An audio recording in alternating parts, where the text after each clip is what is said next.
दोस्तों JKSSB class fourth यानी MTS के बच्चे अभी भी हमें बहुत सारे मैसेजेस कर रहे हैं, टेक्स्ट कर रहे हैं।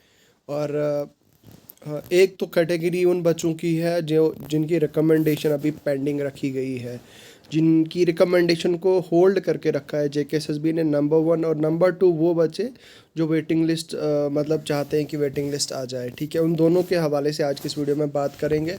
तो मैं चाहूँगा कि पहली बार अगर आप इस चैनल पे आए हैं तो चैनल को सब्सक्राइब कर दीजिए। चैनल को सब्सक्राइब करने के साथ साथ वीडियो के डिस्क्रिप्शन में आपको हमारे रेस्पेक्टिव सोशल मीडियाज़ के लिंक्स मिल जाएंगे। आप हमारे इन सभी सोशल मीडिया पे हमें जाके फॉलो कर सकते हैं।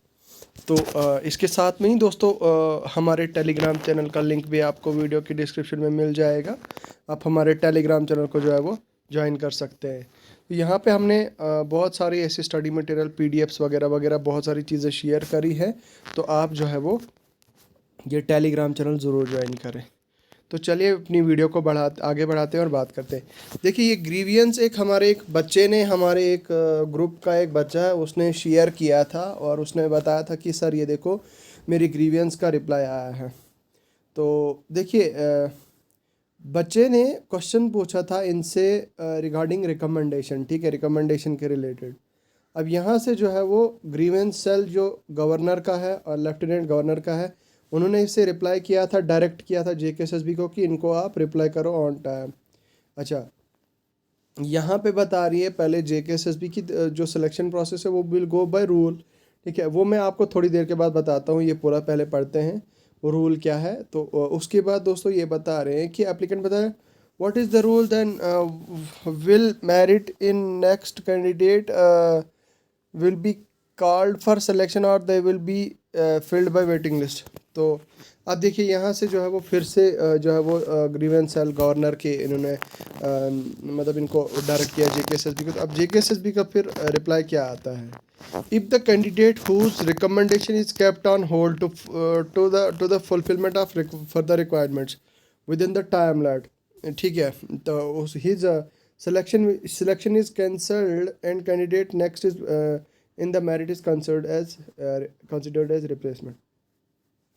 क्या आपको याद नहीं दोस्तों, मैंने आपको कुछ दिन पहले ये बताया था कि भाई साहब अब जो है वो अभी आपका क्या होगा। देखिए अब मैं आपको थोड़ा सा इसको समझाने की कोशिश करूँगा। देखिए सबसे पहली चीज़ मैंने आपको पिछले पिछले वीडियो में बताई थी, मैंने आपको बताया था। उसके बाद मुझे बहुत सारे लगातार मैसेजेस आए और बहुत सारे लोग मैसेज करने लगे, डीएम्स करने लगे। तो फिर मैंने उनसे कहा कि भाई यार रोज़ रोज़ तो कहाँ मैं बनाऊँगा, अब क्लास फोर्थ के पीछे थोड़ी रहना है, मतलब रोज़ रोज़ तो मैं अपडेट नहीं दे सकता। तो मैंने कहा चलो ठीक है भाई, ये 5-6 दिनों का गैप ले लेते हैं और 5-6 दिन के बाद अब मैंने आज ही दोबारा से एक नई वीडियो लाई। अब पहली बात तो ये मैंने आपको बताई थी कि जो आपकी रिकमेंडेशन वाले बच्चे हैं, रिकमेंडेशन वाले बच्चों को जेकेएसएसबी ने ऑलरेडी टाइमिंग दे रखी है। क्या ऑलरेडी जो मतलब उनको डेडलाइन थी वो जेकेएसएसबी ने ऑलरेडी दे दी थी कि भाई ये आपकी डेडलाइन है। ठीक है, तो जेकेएसएसबी के जितने भी बच्चे थे क्लास फोर्थ के एमटीएस के, उन सभी बच्चों ने, स्पेशली मैं बात करूँगा आपके जो हायर क्वालिफ़िकेशन के थे, हायर क्वालिफ़िकेशन वालों को बोला था कि भाई इस टाइम जोन से पहले पहले आप अपनी रिकमेंडेशन जो है वो क्लियर करवा दें। मतलब अगर उनको हायर क्वालिफ़िकेशन का एक तो होता है प्रोडक्शन ऑफ सर्टिफिकेट और दूसरा होता है मतलब आपकी जो क्वालिफ़िकेशन है, डिग्री है, उसके रिलेटेड। ठीक है, अब मैक्सिमम जो है वो क्वालिफ़िकेशन के रिलेटेड था। ठीक है, आपकी प्रोडक्शन ऑफ सर्टिफिकेट नहीं तो दूसरा वाला जो होता है वो था। ठीक है, अब बहुत सारे बच्चों ने ऐसा काम किया, बच्चे जो है वो अब बोलने लगे कि भाई अब जो है वो क्या होगा।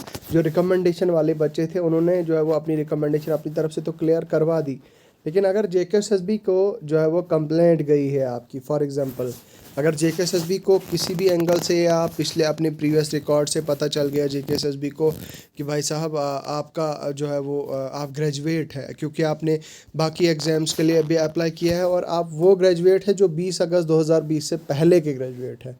ठीक है, फिर जेकेएसएसबी इसीलिए उस बच्चे को जो है वो बार बार बोल रही है कि आप अपनी रिकमेंडेशन कराओ क्वालिफिकेशन के रिलेटेड। या इसी तरह से कोई अगर नॉन गवर्नमेंट एम्प्लॉई है, एनजीई नॉन गवर्नमेंट एम्प्लॉई है, उसको तो भाई फ्री के 5 पॉइंट्स मिले हैं ना, +5 पॉइंट।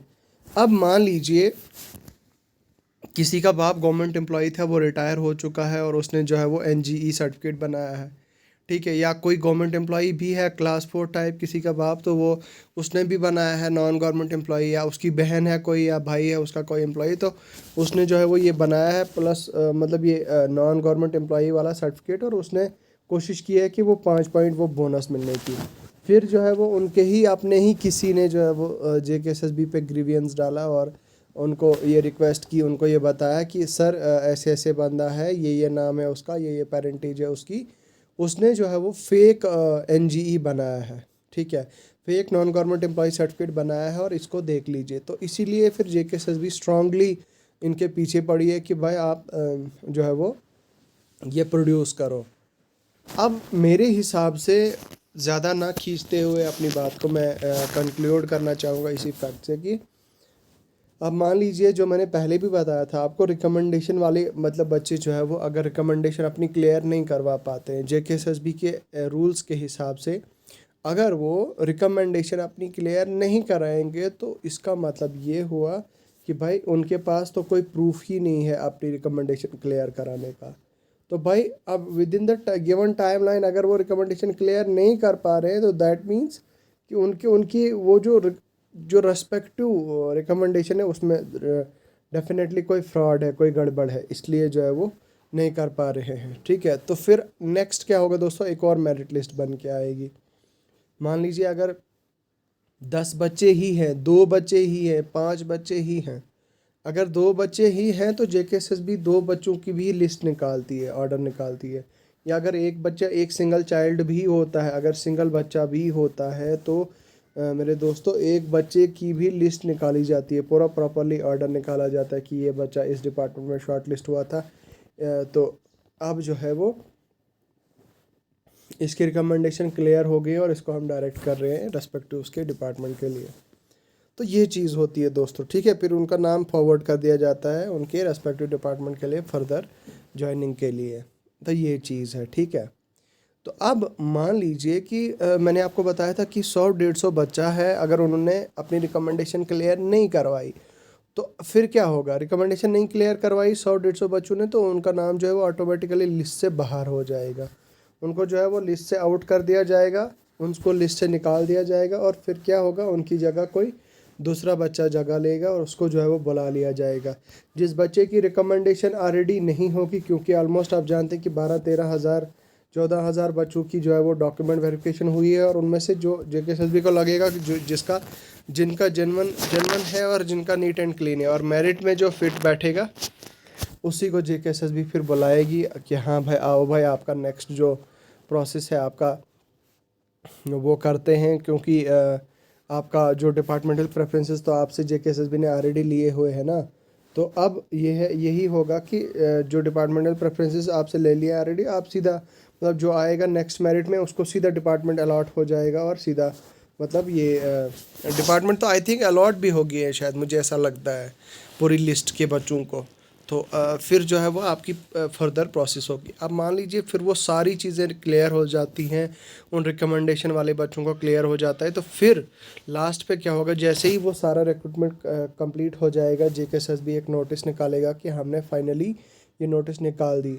उसके साथ में ही हो सकता है शायद, मुझे लगता है कि 1 या 2 दिन के अंदर अंदर वेटिंग लिस्ट फिर निकाल दी जाएगी। वेटिंग लिस्ट का कोई श्योर शॉट नहीं है दोस्तों, ये मैं आपको अपनी तरफ से कोई गारंटी नहीं दे रहा कि हाँ भाई 1 या 2 दिन के अंदर अंदर आ जाएगी। उसको 2 दिन भी लग सकते हैं, 2 महीने भी लग सकते हैं, 2 साल भी लग सकते हैं, उसका कोई क्लियर कट नहीं है। बट हाँ, अगर रूल देखा जाए तो जब रिक्रूटमेंट कंप्लीट हो जाती है उसके नेक्स्ट 1 साल तक जो वेटिंग लिस्ट निकलती है वो जो है वो वहाँ पे रहती है अवेलेबल वेटिंग लिस्ट। फिर उसके बाद 1 साल के बाद सीधा वैकेंसीज क्रिएट हो जाती हैं, ठीक है। तो ये चीज़ है दोस्तों। तो बस यही चीज़ें हैं, इन सब चीज़ों का आपको खास ख्याल रखना है। Try to avoid all this things. मतलब अब स्टिल मुझे पता है बहुत सारे लोग मुझे कमेंट सेक्शन में कमेंट करेंगे वेटिंग लिस्ट कब आएगी। भाई जब मैं इतना इतना लेक्चर दे रहा हूँ, पूरा इस चीज़ के बारे में बता रहा हूँ, पूरा ज्ञान दे रहा हूँ, इसी टॉपिक पे इसी मुद्दे को लेके पूरा ज्ञान दे रहा हूँ मैं, तो स्टिल आप लोग मतलब क्या मतलब बनता है फिर क्वेश्चन पूछने का, क्या सवाल पूछने का क्या मतलब बनता है। हालांकि अगर मैंने वीडियो में पूरा समझाया, पूरा A to Z बताया कि क्या होगा क्या नहीं होगा पूरा प्रोसेस, लेकिन still I know a lot of people will come and they will text, they will comment in the comment section below. तो ठीक है, इस वीडियो को जो है वो मुझे लगता है आज यहीं तक रखते हैं और यहीं पे ख़त्म कर देते हैं। बस मुझे उम्मीद है आपकी डाउट्स जो है वो आपको क्लियर हो गए होंगे। चलिए मैं मिलता हूँ आपसे बहुत जल्द नए वीडियो के साथ। बने रहे। खुदा हाफ़िज़।